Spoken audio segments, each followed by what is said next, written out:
this is where it was at. It's special when a night like Thelonious would come up and we have the piano there for the play. The piano was tuned and everything was top notch, where the music would come out and be like it was supposed to be. And the man was very artistic and very particular about everything that he liked and playing the music and whatnot, and the people that came there to listen to it. You talking about Monk? I'm talking about Monk now. Tell me when you first met Monk. I met Monk in the early part of 41. 118th Street between 7th and St. Nicholas Avenue, on your left-hand side, Minton's Playhouse.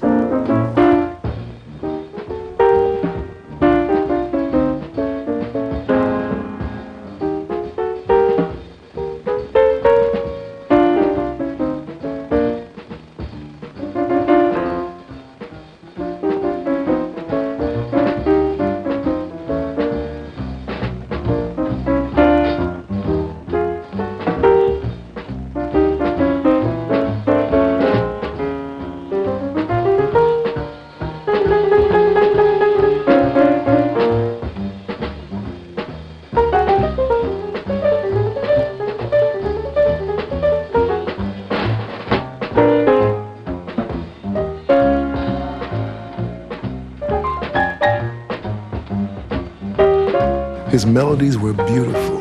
His chords were unusual. His colors, his rhythmic sense, you know, and the spiritual feeling in the music. You know, when you heard his music, it just carried you away.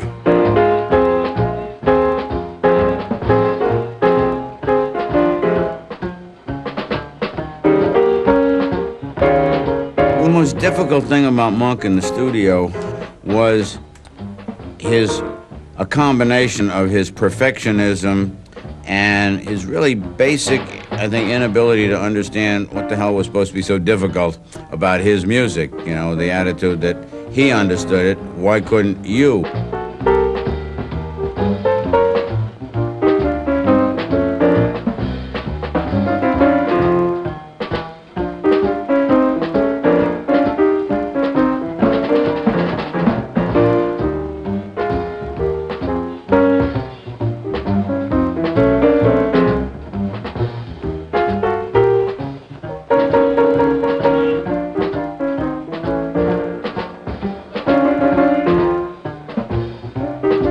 A lot of things that we do in common one to another. And we all do some of the usual things, you know. We use some of the usual phrases. Monk wasn't like that, you know. So Monk was like a real free spirit who said, I'm gonna play this way. This is what I want. And he played stuff that nobody else ever played.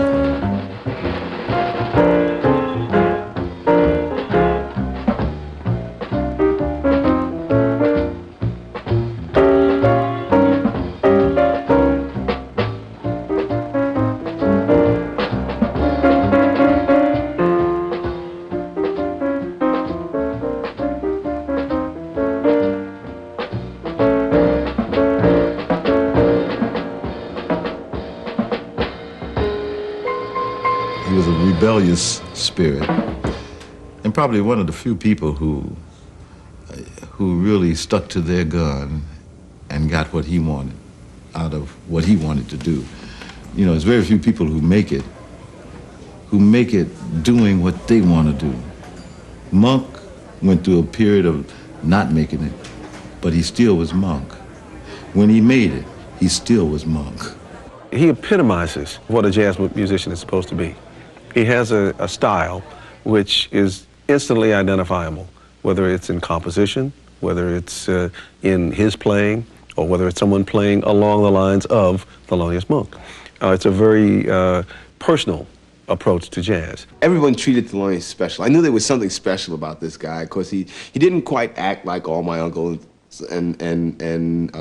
or his friends, or you know, and everybody felt very happy. He elicited a real good feeling from everybody in the family all the time. And, you know, he was big on, like, anytime anybody in the family had a birthday, Thelonious was there to play Happy Birthday, which is an extraordinary event. To hear him play Happy Birthday, believe me, was not the traditional voicings. But you know, for a long time, I didn't really know what it was per se. You know, I would listen to him play the piano, and I knew that he didn't play like everybody.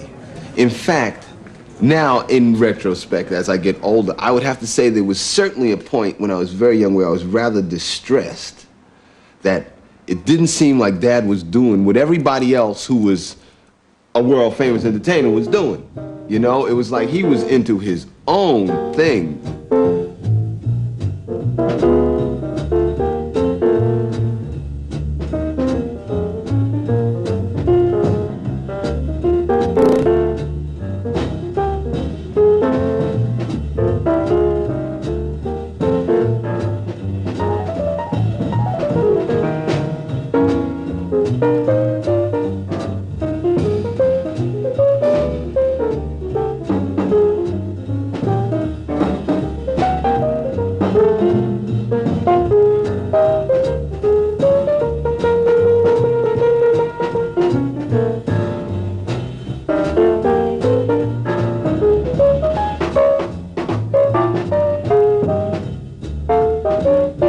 It was a message. He had a way of saying to the piano and giving you a message. You know, every note was clear, precise, at the same time a tremendous sense of swing.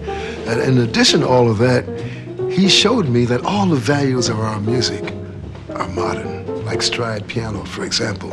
Monk was a stride pianist all of his life, and he would write even a very complicated piece of music, and he would play somewhere along the line stride piano because that was the way he heard things and the way he organized things. Harlem stride piano was this incredible period around the 20s and 30s, you know, and 40s also, of the great, great pianists such as James P. Johnson, Lucky Roberts, Willie Lyon Smith, and many others.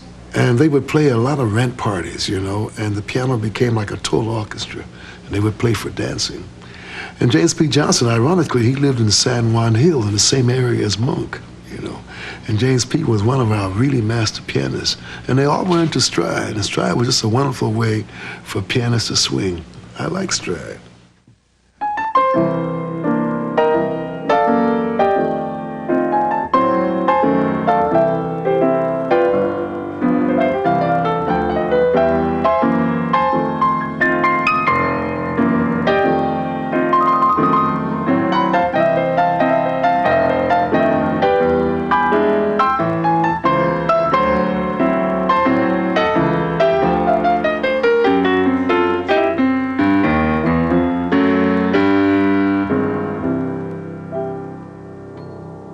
I think it's easier to understand Thelonious if you realize that in many ways he was himself a tremendously traditional artist. He had a great awareness of the past in jazz. Well, you know, the area that he grew up in the West 60s in New York was an area that James P. Johnson was living in at that time, and apparently James P. was a childhood hero of his. I mean, I recall a recording session when I did the first solo album I did with Monk. We were standing in a control room listening to the playback of an improvised blues that he had done, and he turned around and said to me, "Gee, I sound just like James P. Johnson."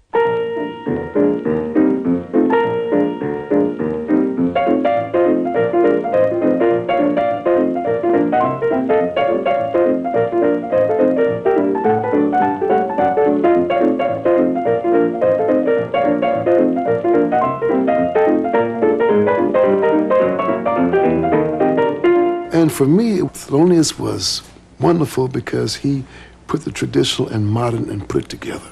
So there was no separation, you know. And you know the beautiful blues called functional. I'm going to play this for you and use a little bit of stride.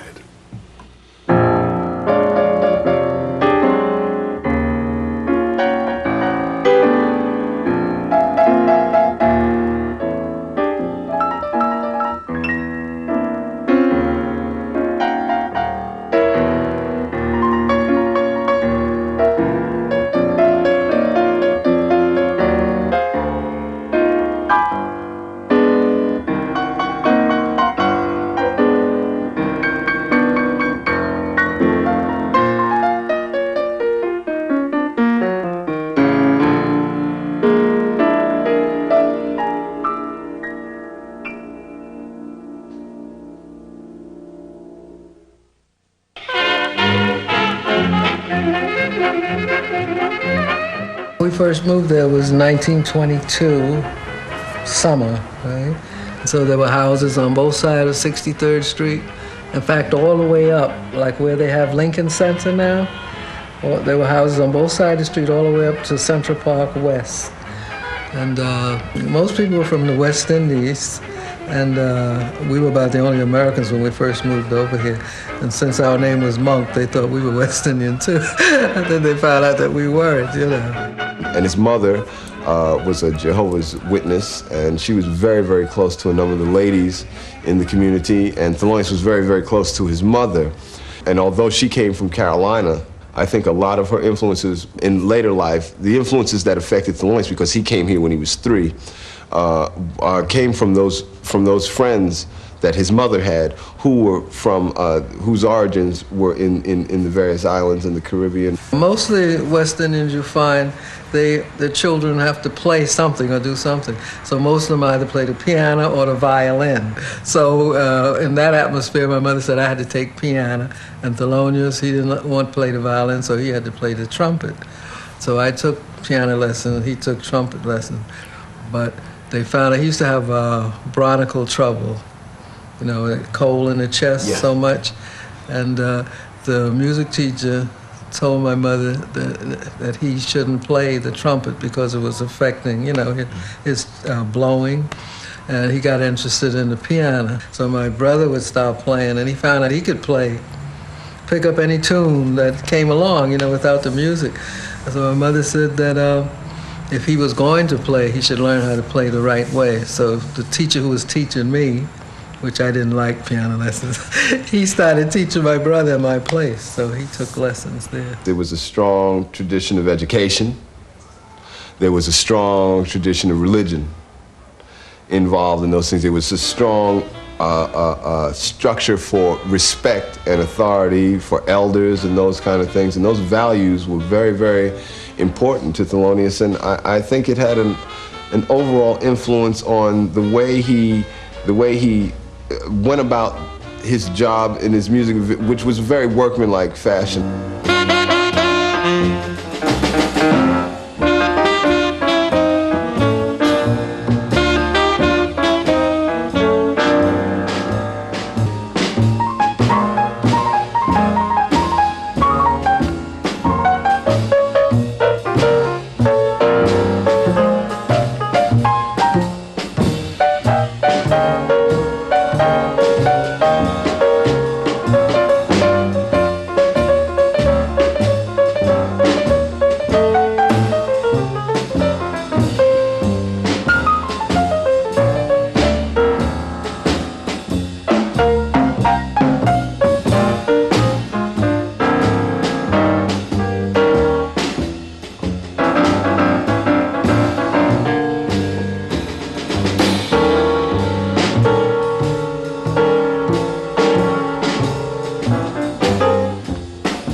To Apollo on Wednesdays to amateur night, and he and his 2 friends, a drummer and a trumpet player. But the 3 of them anyway, they would go up and they won every time they went up. So they barred them from coming up there because they were winning each time. They were too good to play, in other words, that's the way people considered it.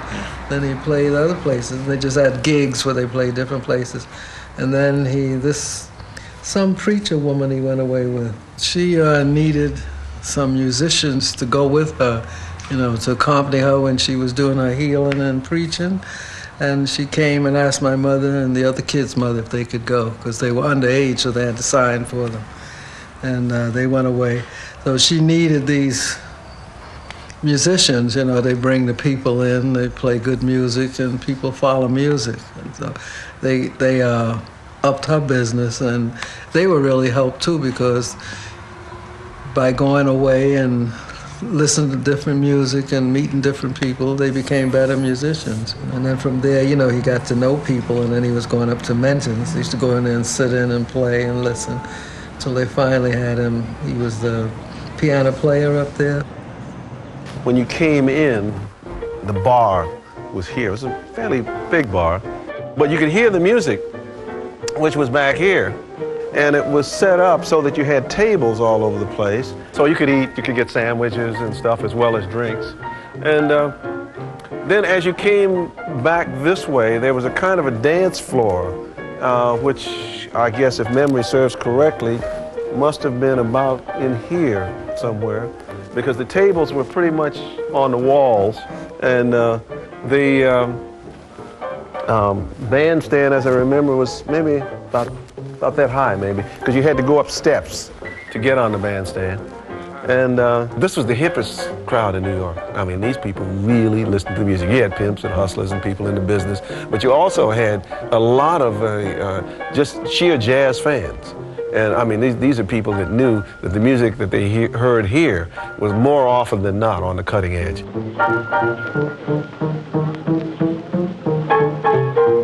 This was the place where Monk, you know, got together, and he was playing a lot with Charlie Christian, and this is where they created this music, bebop. How it happened, we never know. It's kind of something that is like a miracle. You have Dizzy and Charlie Parker and Miles, they all get together and create this music called bebop.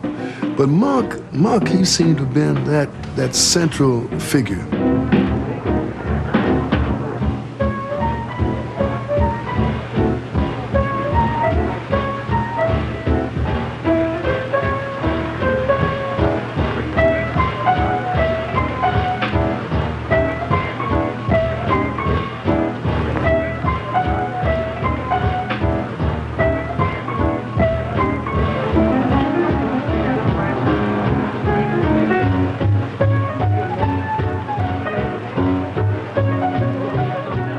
Chronologically, he existed at the beginning of the modern jazz movement. He was involved with all of the key players in the bebop game, but if you compare him, well, either with the most obvious comparison with Bud Powell, or if you compare him with some of the other young bebop players of the time, maybe somebody like Al Haig or Dodo Marmarosa, Monk was not really on the same wavelength as those people, or putting it another way, they weren't on the same wavelength that he was on. I go to Thelonious' house, and Bud would come by a lot of times and hang out. But Bud had this awesome technique on the piano. I mean, he just created that whole bebop concept, you know, of piano, which everybody was attempting to play like Bud Powell. You know, those tremendous runs, had that tremendous feeling, those huge chords that he would play, the tremendous tempos that he could handle.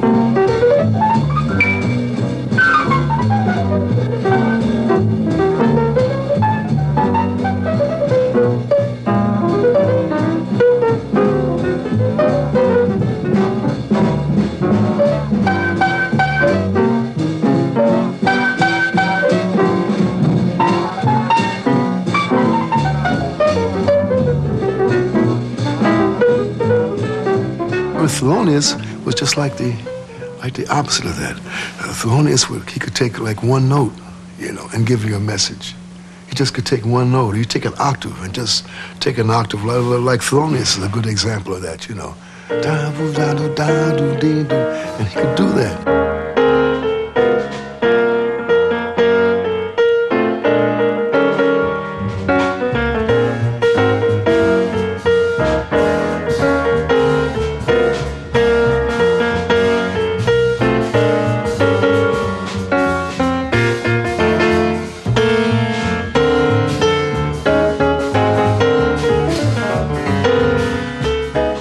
Though he was one of of the main contributors to the music. He came to the music in the same way that Dizzy, Bird, Kenny Clark, each one was tremendously individualistic. Monk brought these harmonic and kind of rhythmic displacement where you would expect to hear rhythm going one way, he kind of moved it around a little bit. And you hear that in Charlie Parker. You hear that in where Charlie Parker goes over the bar line. You hear that in Dizzy Gillespie with some of his long lines. They loved Monk for that reason. I mean, he stimulated their thinking. So with Monk, they said bebop. I think Time magazine said bebop and beyond. That's how it describes Monk's music, you know. So bebop was the term that was given this music.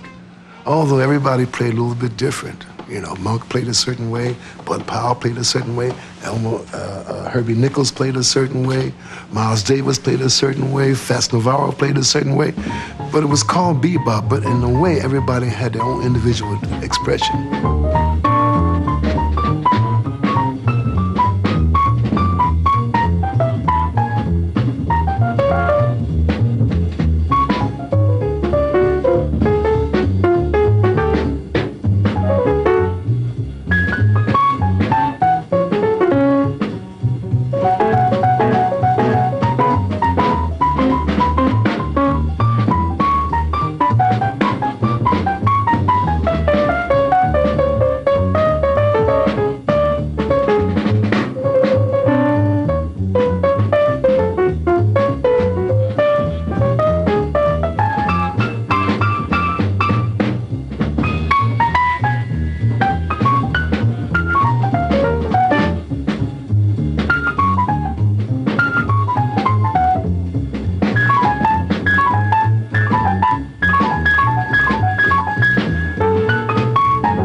I was just enamored with the excitement of being on 52nd Street, you know, with the 20 clubs and history of jazz right there, all in that one block, and all these fabulous musicians with, you know, Art Tatum. I'm working opposite Art Tatum. I'm working with Ben Webster, one of my all-time idols. Right next door is Coleman Hawkins, with Don Byers playing, with Thelonious Monk playing on piano. And so, you know, it's nice to see a familiar face. And so I say, hey, man, it's good to see what you've been into. And he said, well, I haven't been doing too much, but, you know, I've been doing a few things with Hawkins. And so I think they had like 2 or 3 weeks there at the club or something. I first heard Monk with Coleman Hawkins on 52nd Street, the club, I think called the Downbeat Club, you know. And I walked in because Hawk was my idol, you know. So wherever he'd play, I'd always be there. And I always catch a musician I never heard before. Well, my first reaction to Monk, because that night he didn't play much piano, you know. And I couldn't understand what Coleman Hawkins was doing with this piano play, because he was just hitting a couple of notes and just stopped and wouldn't play. But something drew me back. I went back again and discovered I was listening to a true genius. He wasn't like every other piano players. I mean, he didn't do showbiz. He didn't throw his hands up he just played the piano and he did what he did. And if you didn't listen, then you might miss the point of everything, and most of them did. And Coleman Hawkins caught a lot of hell for hiring Monk.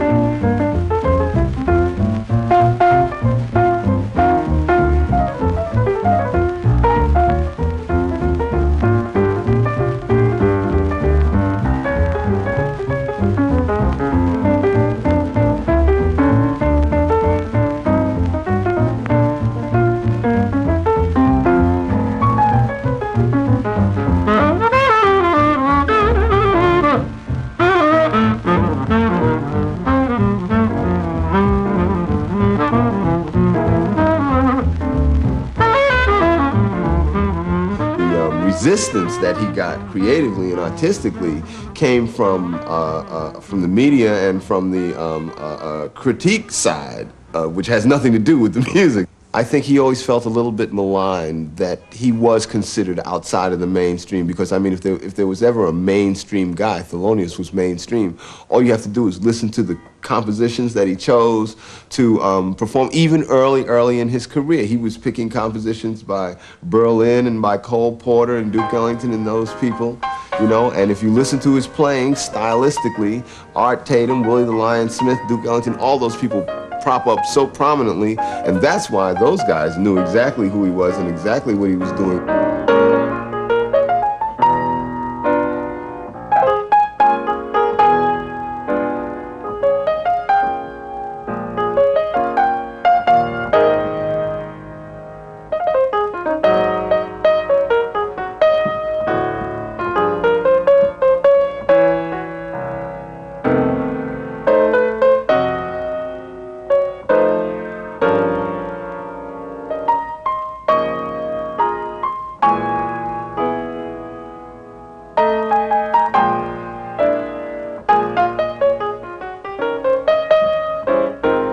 Thelonious was with Bud, and they were on their way out of town, and Bud made a stop, I believe, and was seen by undercover police, and Thelonious took the drugs, whatever it was that Bud had, because Bud had had a lot of trouble. And Thelonious basically took the weight. But it did result in him losing his cabaret card. When I got to know Monk, when Monk began working with us, it was just simply an established fact that he did not have a cabaret card, and that meant in New York City in those days that you could not work in any club or bar in New York. I mean, he did come around to jam sessions. He was allowed to sit in. He did a lot of things unofficially, but officially he couldn't work to the extent that he should have been allowed to work. I think that this was a terribly racist thing that took place. It was done deliberately at one point, I feel, because too many black musicians were working downtown. In the big picture, I don't know if it had as detrimental effect on his career as it had on his basic emotion as a person. I mean, not being allowed to ply your craft, not being allowed to earn a living in your hometown for your wife and your family has got to eat at anyone. But in that period is when Thelonious did a great deal of writing. He was home, my mother was working 2 and 3 jobs, and so consequently, Thelonious was playing Mr. Mom, and he was at the piano. It afforded him an opportunity to really concentrate on his writing. See, when he signed with Riverside in the mid-50s, he had been recording for about 7 years for both Blue Note and Prestige, and had developed that reputation of being tremendously difficult to listen to, tremendously difficult to understand, and as a result had a very small cult following and no real acceptance as yet in the jazz world. So we began with, I thought it was fairly safe, and it was. I began by suggesting an all Ellington album.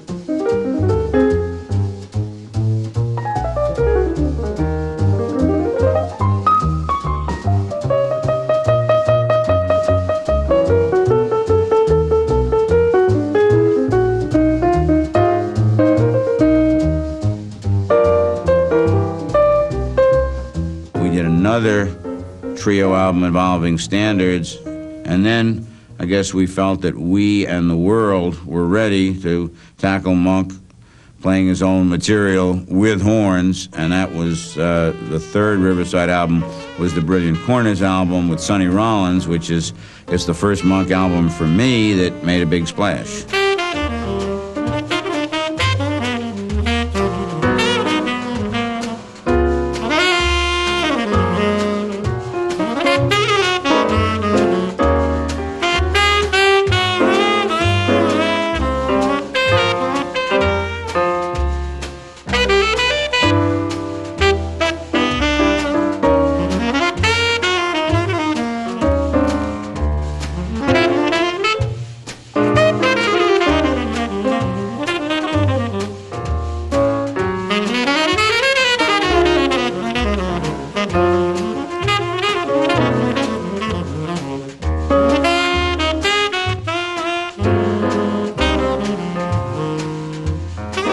we lived in a very, very tiny apartment in the beginning, and I know we spent a lot of time in the bed together, all four of us. It was remarkable. I could lay in the bed with my dad until I was about 10 years old. I mean, anytime you might walk in the house and you might find all four of us on the bed playing cards, or because my father and mother were big on games. They liked to play all kinds of card games, you know, all the time. And of course, you know, Thelonious was excellent ping pong player and absolutely extraordinary pool player.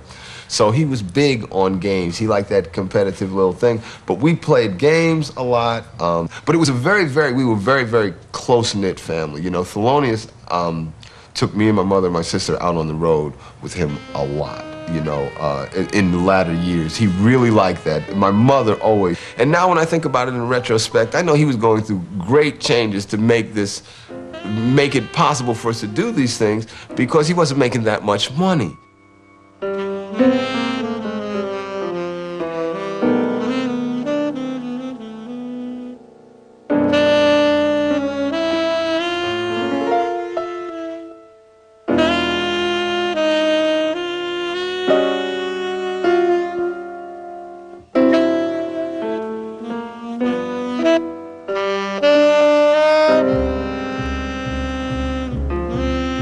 I met Nika in about 1954 or 55, and I've always thought of the Baroness as being possibly the only example in our times of sort of the modern version of the medieval patron of the arts. I mean, I think she was a true patroness and was extremely helpful to quite a number of musicians, of whom, you know, the most notable were Bird and Monk. All the musicians would always go to her place and whatnot. She'd always be around. I think perhaps that the Baroness realized what a genius this man was, you know, and probably just she had that sense, that timing, to realize that this was a master, and maybe that was the contribution that she was supposed to make.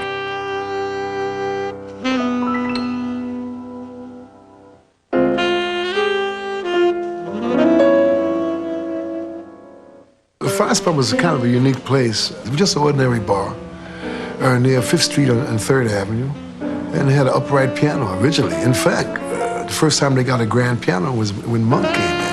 And I don't know what it was about this place. It just had a certain kind of spirit. It certainly wasn't the most beautiful club in the world. It was just about as basic a bar as you could find. And it just became the place. And Monk was very popular there. First time I saw Thelonious was the old 5 Spot. It was the band with John Coltrane, Shadow Wilson, and Wilbur Ware. And I guess this was the most awesome quartet that I'd heard in my life.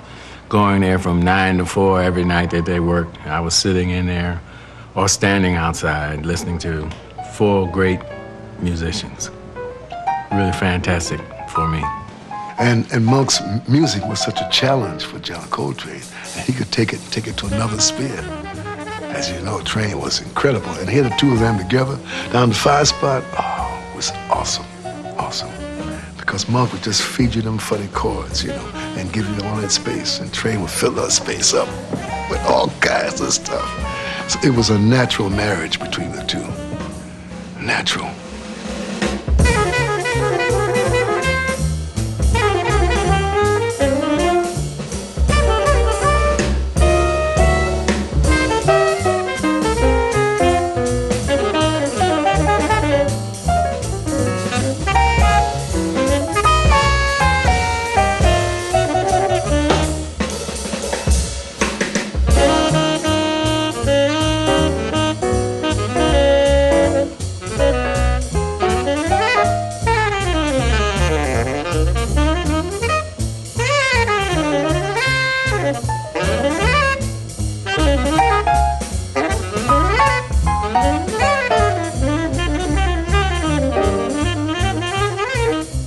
Look here.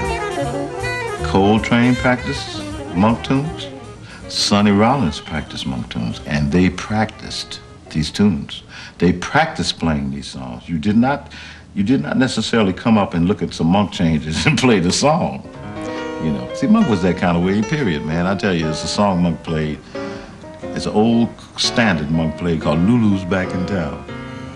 You know, gotta get my old tuxedo press. Gotta sew a button on my vest, cause tonight I gotta look my best. Lulu's back in town. Man, let me tell you, I heard Monk practicing that song. He played that tune in tempo and practiced that song for maybe 2 hours.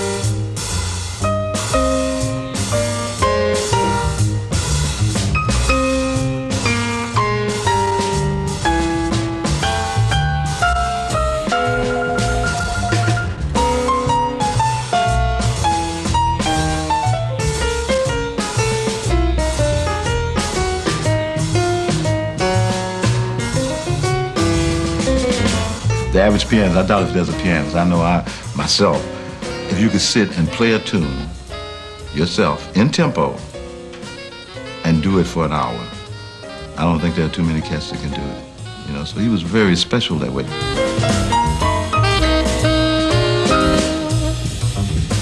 The most exciting moment for me with Monk came at the Vanguard. It was one day when he refused to play any of his songs. And so he played all standards.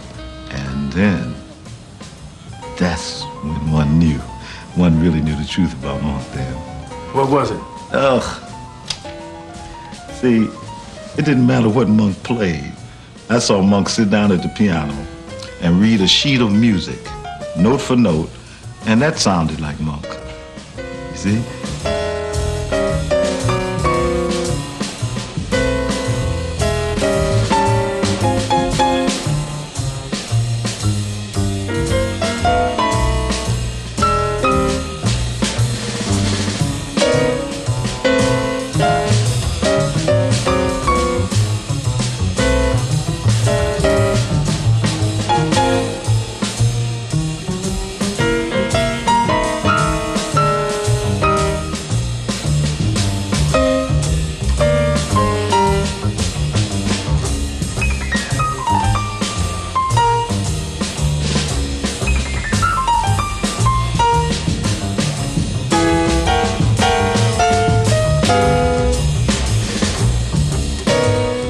The new Fire Spot on 8th Street is the first chance I got an opportunity to be around him every night. For 6 weeks, I worked opposite him, and I was with 3 different trios. This was about 64.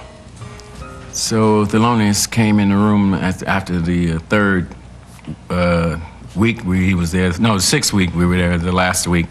And he looked up at the stage, and I'm working with the new. So he walked over to me and said, "Who the hell are you, the house drummer?" And kept going. And that was the first words he had spoken to me for 6 weeks.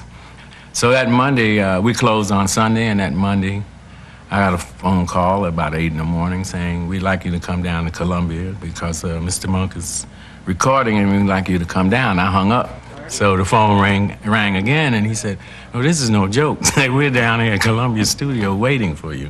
So I went down, and there they were. So we did this date, which he never said nothing to me. Again, I walked in, he never said good morning, he said nothing. I put the drums up, and after I got everything set and he saw that I was ready, he started playing. He still hasn't said a word to me. So we finished this whole half an album, and while we listened to the playback, he walked over to me and said, "Would you like some money?" I said, "No, I'll wait for the check." He said, "I don't want anybody in my band being broke."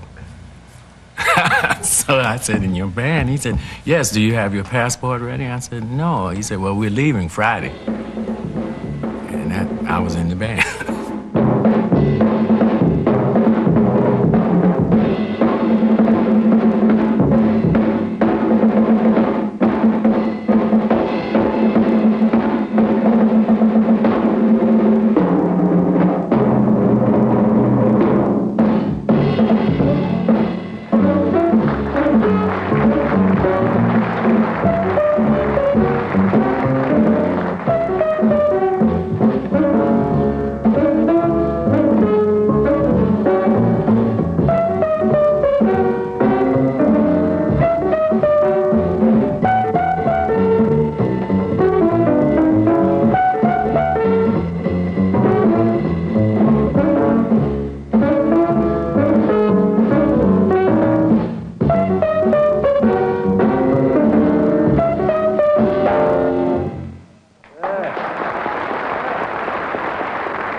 there are two numbers which I personally call masterpieces.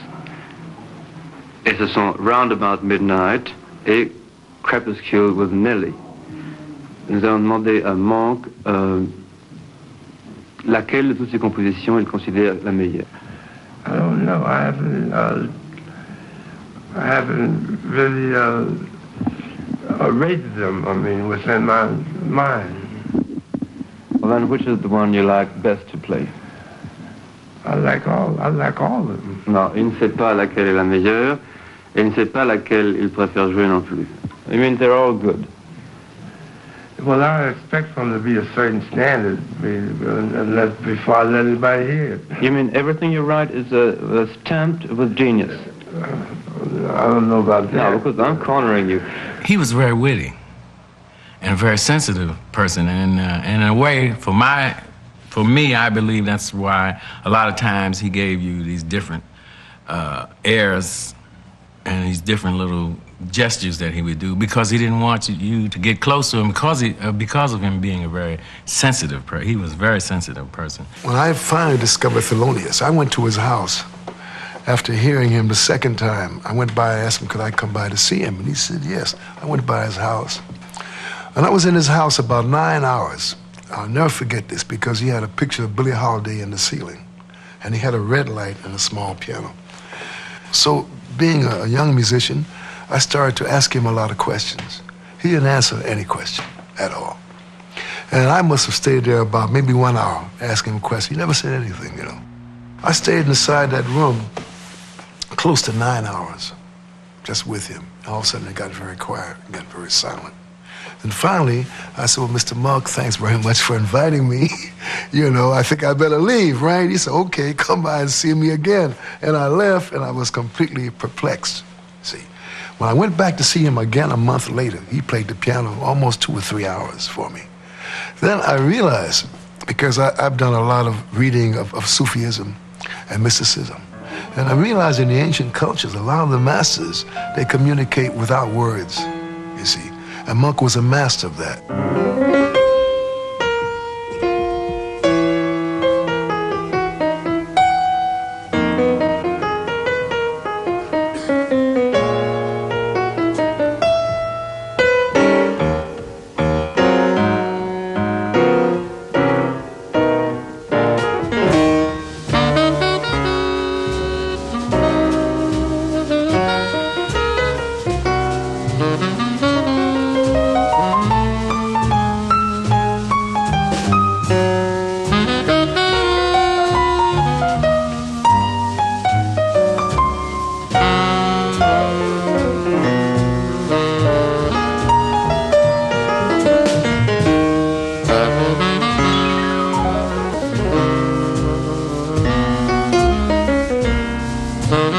When I hear Monk play, it's like hearing Mahalia Jackson sing.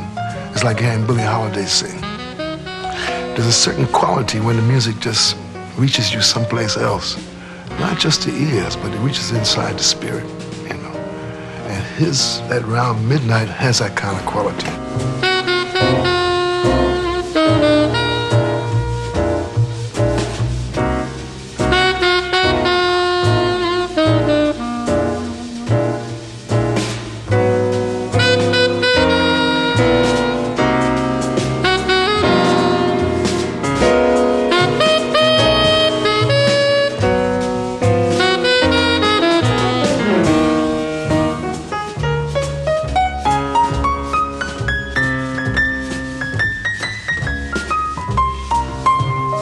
Our music is a music of conversation. And for Louis Armstrong, when he played his trumpet, he was talking. He was really speaking. When we hear the blues, it's really a language, a musical language of communication. And Monk was a master of that. So he could make one of those funny runs. He would start up here at the top of the piano, and a half hour later, he would get to the bottom. Now, you try to follow that trip with him going down the keyboard. It's incredible.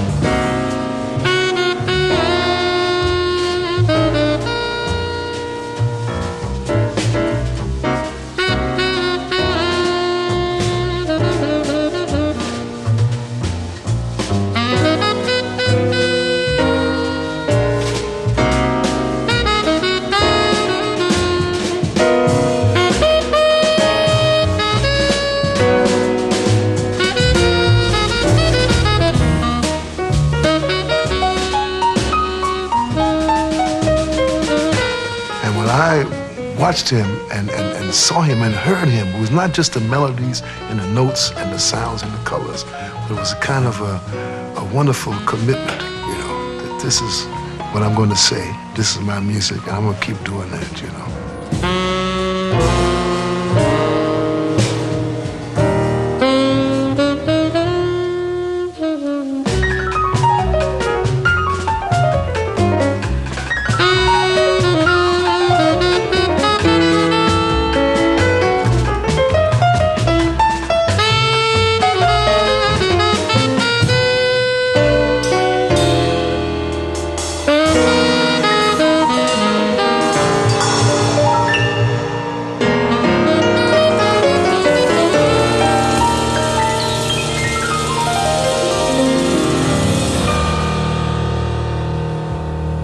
Not only is Monk such a master pianist and composer, but when you watch him play, he does a complete ballet. He just doesn't play the piano, but he puts his whole body into the piano.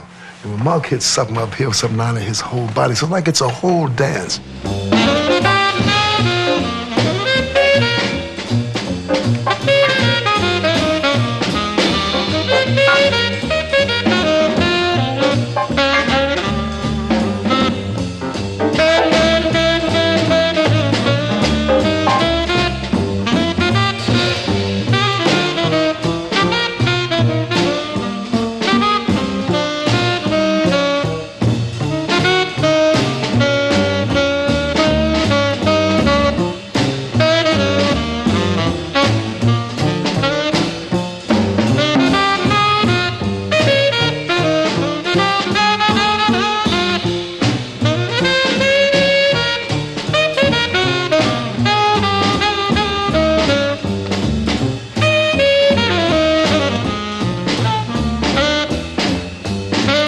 Dancing was funny. When this music was happening, then he'd get up and do his little dancing because he was feeling good and he knew you knew where you were and the music was swinging and that's what he wanted. So he said, I don't have to play now, you making it happen.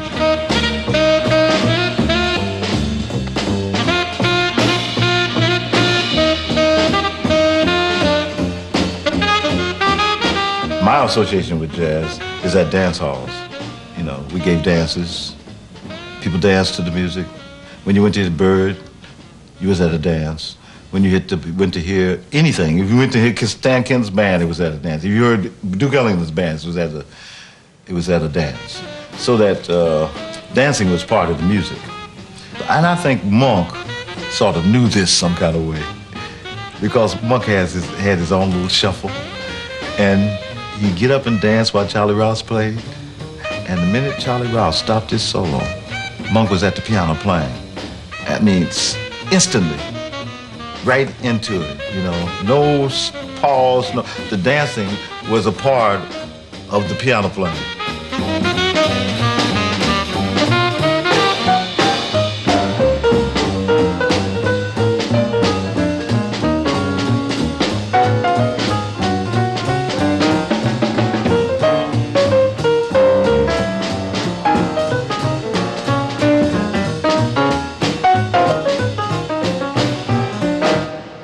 He was way ahead when it came to the difference that distinguishes the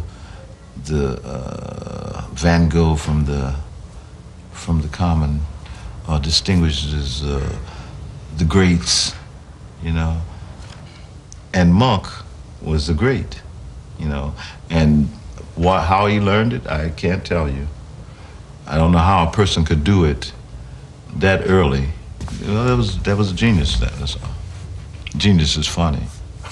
You know. In 1964, when the Time article came out, I think finally he understood that there were a number of people very interested in what he was playing and what he was doing. I think it made him play more because now he knew people were listening to him. So it was a great enthusiasm when we went out to work that he had, because now he knew that he could see in person people standing in line waiting to come in to hear him play. And then we were traveling quite a bit. We went on 2 world tours.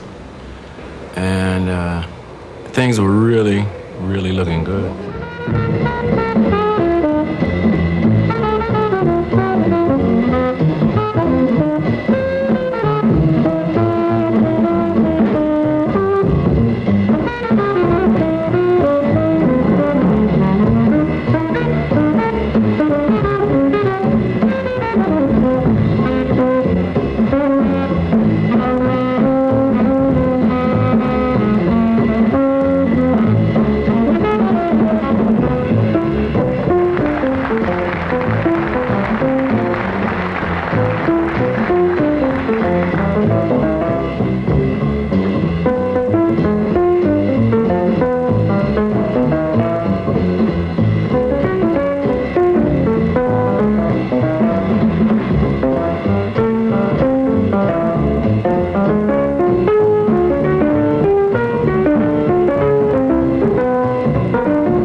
very sensitive, I can say, a very sensitive person, a very knowledgeable person. And I think a lot of things happened to him that he held within. He never would release them. And I think in the end, it finally caught up with him, you know. Although Monk, he reached a point where he was doing the concerts, he toured, he was very popular, but I just got the impression that the surroundings of the music didn't move with the music, you know.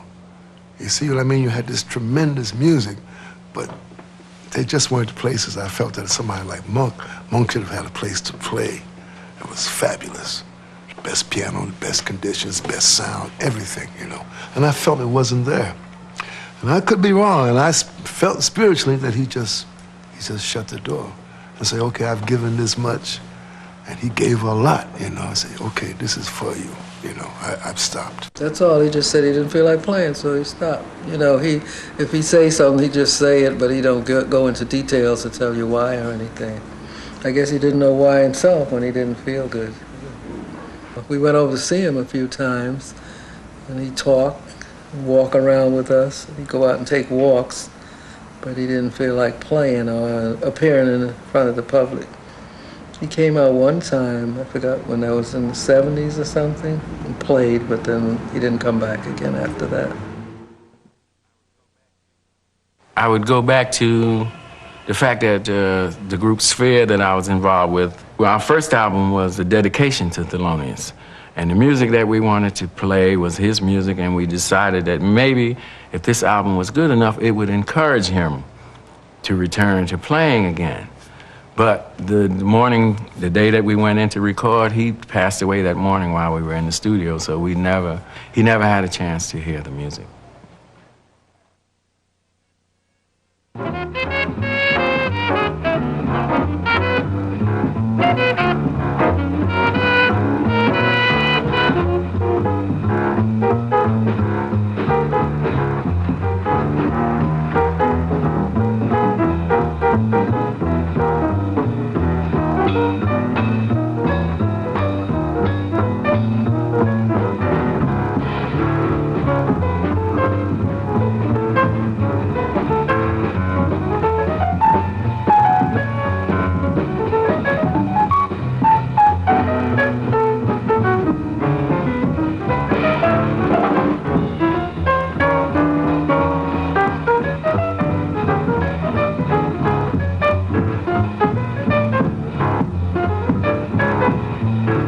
I think Monk was he was a part of a golden era of the music, you know.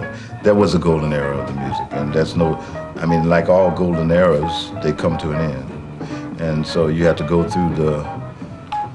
through a certain period before there's a renaissance. He gave so much, and he had to make great sacrifices to give what he gave, because he never compromised his music. You see, some musicians, they decide, well, okay, I'm gonna do this because this is gonna make me some money, you know.